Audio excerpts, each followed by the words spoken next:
voir comment écrire un texte argumentatif.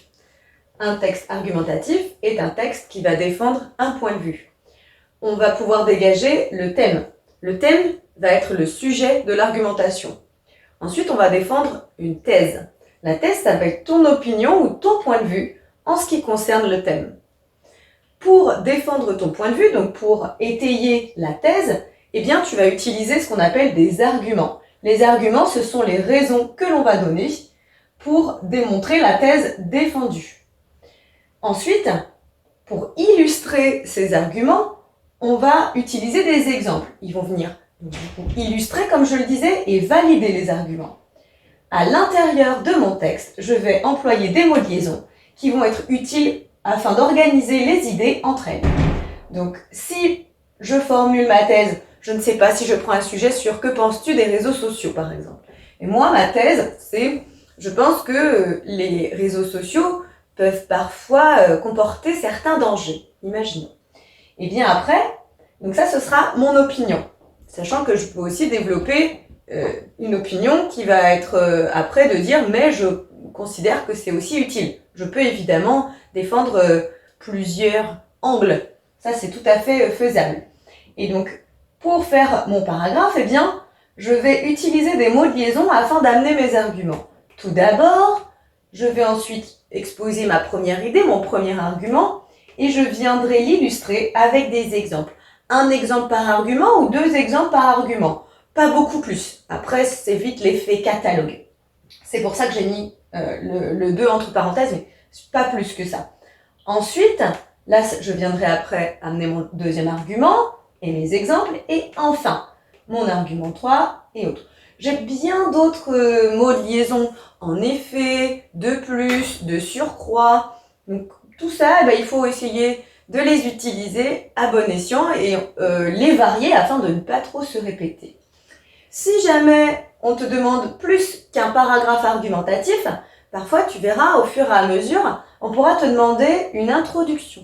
Et bien dans l'introduction, il y a différentes phases, différents moments, à savoir que l'on va commencer par ce qu'on appelle une phrase d'accroche. La phrase d'accroche, ça va être soit une citation, soit un fait, soit parfois aussi une énumération, ça existe.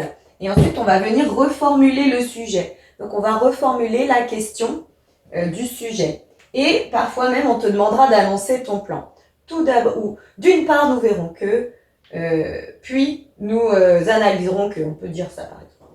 Et en conclusion, eh bien, tu devras faire un petit bilan, un mot qui dit par exemple pour conclure ou en conclusion. On fait un petit bilan et parfois, on pourra te demander de faire une ouverture, c'est-à-dire c'est une autre question qui amène sur un autre débat. Mais si on ne sait pas faire ça, eh bien on s'arrête au bilan, il n'y a pas de souci. Donc je ne sais pas si pour l'instant, toi tu dois faire introduction et conclu. Je les ai mis au tableau, mais peut-être que tu en es qu'à rédiger le paragraphe argumenté. Donc ça, je le mets en plus, ou si jamais tu es déjà rendu à ce niveau-là, mais on ne s'inquiète pas si on n'a pas vu ça encore.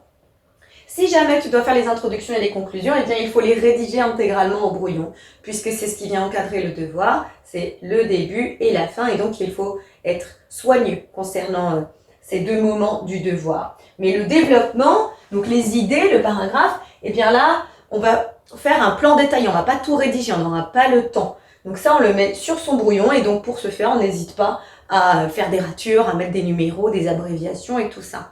Donc moi, ce que je fais souvent, c'est je mets par exemple ma thèse, donc c'est quoi mon point de vue, et ensuite j'essaye argument 1, tiens, qu'est-ce que je peux dire, je mets des flèches pour les exemples. Donc tu peux utiliser ça toi aussi. À toi de jouer à présent. J'ai mis au tableau l'exemple d'un sujet d'argumentation. Donc ici, j'ai mis le sujet, selon vous, la musique doit-elle passer un message? Là, je vais avoir ma thèse. Je pense que la musique est un bon moyen de faire passer un message. Donc, en gros, je réponds positivement à la question. Mon premier argument, en effet, un message politique qui se chante se retient bien. Par exemple, le chant des partisans de Druon et Kessel lors de la Seconde Guerre mondiale. Donc c'est Ami entends-tu, qui était une chanson qui était distribuée et que les gens chantaient et qui invitait à la résistance. De plus, les mots de la chanson vont porter un message. Donc ça, c'est mon deuxième argument.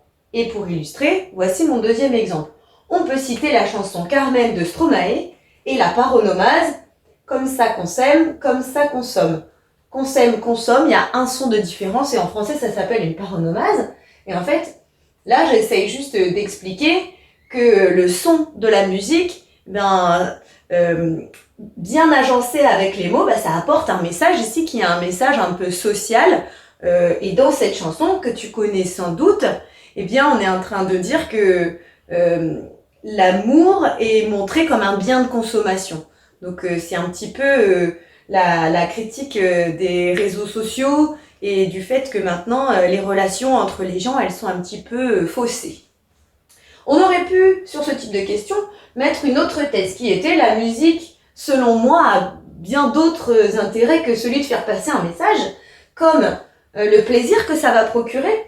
Je mets que la musique, par exemple, de Queen, Don't Stop Me Now, elle fait 120 battements par minute. Et les 120 battements par minute, ça donne beaucoup de rythme et physiquement, ça apporte du plaisir. Et en deuxième argument, j'aurais pu parler du fait que la musique était une maîtrise technique.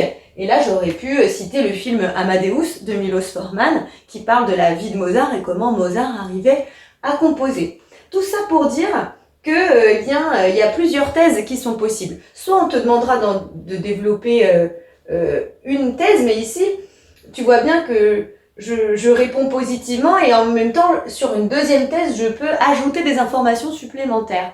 Et surtout, la teneur de mes arguments, eh bien, ils sont de nature différente et c'est pas mal d'essayer de varier aussi les natures d'exemples. Là, ici, j'ai une chanson, effectivement, mais qui est écrite par deux auteurs célèbres, une chanson populaire. Là, j'ai une chanson aussi connue de Queen et un film. Donc, je peux utiliser des romans également pour venir illustrer mes arguments.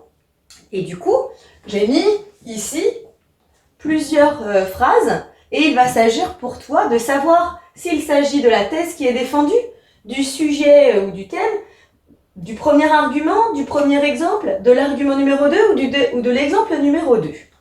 Alors, c'est parti. Je pense, donc là on est sur, on va déjà tous les lire et peut-être qu'on peut essayer de commencer par, selon toi, lequel est le sujet.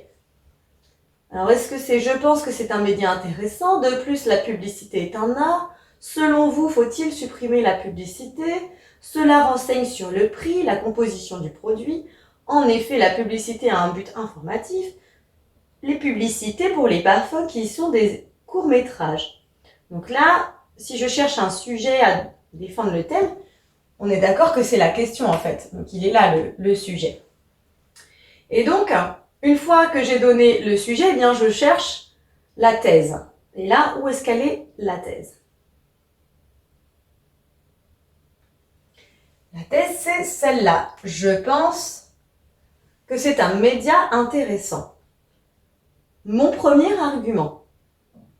Là, je peux essayer peut-être de m'attarder sur les mots de liaison. Je regarde, j'ai de plus, mais de plus c'est un ajout, et j'ai ici en effet, c'est pas mal ça. Hop, donc là ici, c'est mon numéro 3. L'exemple qui va être associé avec celui-là, le fait de dire que la publicité a un but informatif. C'est ici, ça renseigne sur le prix et la composition. Mon deuxième argument, on l'a vu, c'est sur le 2+. Et mon dernier exemple, il est là. Donc si je le reprends maintenant dans l'ordre, ça donne « Selon vous, faut-il supprimer la publicité ?» Là, ça donne « Je pense que c'est un média intéressant », c'était ça la thèse. L'argument 1, c'était le 3. En effet, la publicité a un but informatif. Ce qui illustre ça, c'était l'exemple 1. Cela renseigne sur le prix, la composition du produit. De plus, la publicité est un art. Et là, on pourrait dire, prenons les publicités pour les parfums, qui sont des courts-métrages. Voilà, j'espère que c'est un peu plus clair pour toi maintenant. À bientôt. Maintenant que tu as tout compris, entraîne-toi en faisant les exercices ci-dessous.